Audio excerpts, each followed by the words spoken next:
Man, I love this Subto channel. This is so fun. It gets us the opportunity to put things on this channel that we don't really care what the algorithm thinks. We just want to lay amazing, just solid value for you guys. Not everybody in the world is Googling creative finance and how to overcome creative finance objections. And so we like to have this Subto dedicated channel just for you guys. And in this video, we have a call that I just made with a seller that has a ton of objections, red flags essentially, with my business. He doesn't want to do business with me until I can overcome these problems.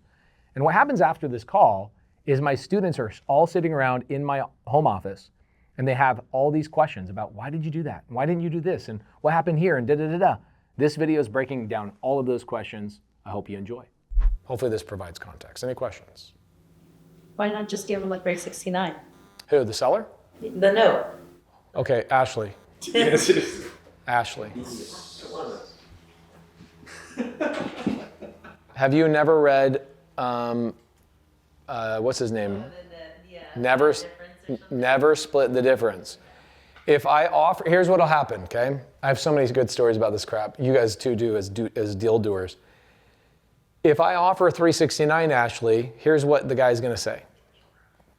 He'll say, I'm leaving something on the table. So one of my favorite stories I ever had about Anna Martinez, she used to be on my team for 10 years. When I finally got her into acquisition mode, I was starting to speak on stage. This is probably 7 years ago. I was just starting to speak on stage and I go, hey, I'm gonna be out of town for 3 days. I've got some appointments set for some sellers. You are gonna have to take these appointments. You've been to 100 of them, don't worry about it. She's like, what am I gonna do? I go, here's what you do. Just talk to them in the conversation. And when you get to a point of negotiating the numbers, say, I need to call my boss outside. I'm gonna get on the phone. She goes, okay, so you want me to call you? I go, no, I don't want you to call me. I want you to act like you're calling me. And she's like, why would I do that? That's manipulation. I was like, in my mind, I'm like, should I keep having this conversation with this person right now? She doesn't even get the basic mechanics. It's like, guys, we already know this as marketing people, but why does Bank of America choose the color blue as their color? It's because it's the psychological color of trust. Yes, Rachel, come on in. Okay, so blue is the psychological color of trust. Yellow is that psychological color of happiness. So you want people to feel better, you make your waiting room more yellow or this or that or whatever else. Pink, there's all these manipulations. And so banks use the colors red and blue and this, that, and the other to get you to feel a certain way and make them look a certain way. Why do they use an eagle? Well, because eagles are prestigious and they're always on top of the world and they're the boss and they're above us all. There's so many reasons why people use certain logos and colors, etc. Is that not a form of manipulation? Yes, of course it is. But people don't want to admit that. So when I am telling Anna, my acquisition person, go outside and act like you're calling me, but don't call me, people will watch this and go, that's a manipulation. Okay, great. So here's what happens. I go out of town. Anna goes on this appointment. The guy had already said he was good to go at 200,000. 200,000 was a great number for us. So what did I tell her to buy it at? Definitely not 200,000. Even though I could make money on it at 200,000, if the seller says I'm good to go at 200, you better make sure they feel the pain getting to that 200 so they feel like Ashley, they won. Okay? They got to feel like they won. Okay, so what happens is Anna doesn't call me, doesn't do anything, posts on Instagram and tags me, I got my first contract. I was like, that was a 20-minute meeting. This is not good. She, sure enough, got the guy signed at 200,000. What do you think happened the next day? The guy calls up and goes, hey, you know what? I'd like to cancel that contract. I decided I'm not going to sell my house anymore, which is obviously a lie. You've heard this before. We decided we're not going to sell the house anymore. You mean, so I called the guy and I had Anna sit next to me. This is before I had a YouTube channel. Otherwise I would have done it with her with me. And I said, I called the guy up and I can't remember his name. Let's say it's Ryan. I said, hey, Ryan, my name is Pace. I see you're trying to cancel. I understand. Totally get it. I would cancel if my team member screwed up at my appointment too. And he goes, what do you mean? I go, well, my team member screwed up. I said, Ryan, here's the truth. 200,000 is a decent number for us, but I told her to offer you 180 and make you get us up to $200,000 so you felt like you won.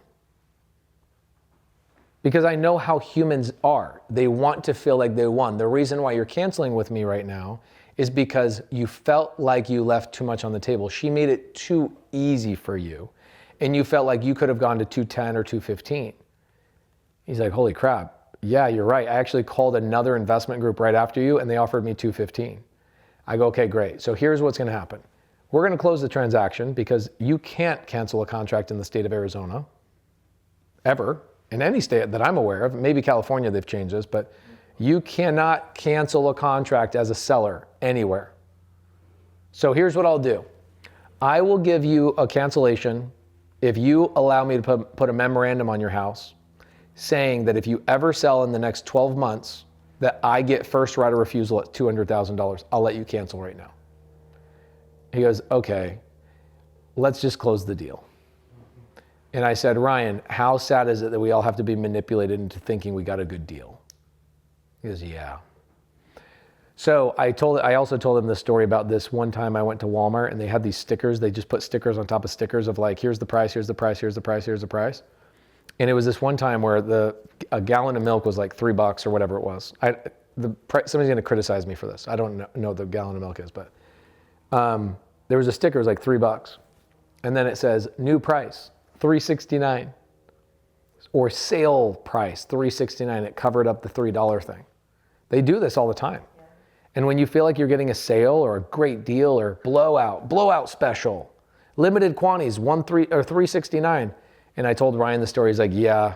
He goes, that's kind of sad. I go, so do you feel good about the transaction? He goes, yeah. Any way you could give me 205? I go, there's no way I'm giving you 205. So that's the lesson. You got to, when I go to this guy, Ashley, what a great question. Why would I offer him 350? Is because here, and by the way, there's a masterclass in this call. What was the first thing I said to him at the very beginning? I pointed out, the enemy of my enemy is my friend. What did I point out? I said, Tim has obviously not fulfilled his obligations to you, Don. And I'd like to save you some hassle of dealing with this piece of shit. And I leaned into what I already know he believes. If I'm talking to somebody who believes in God and is like very religious, what am I doing? I'm leaning into, thank God for a wonderful day, is my opening line. Don't get on the phone call with me. I will close you so hard. So what happened was, in that conversation with Tim, is I'm setting the groundwork for me. I'm putting a landmine in the conversation that he's going to walk over in about a week. What's the landmine? The landmine is, now here's the thing, Don. I got to deal with this Tim guy who has obviously not upheld your agreements.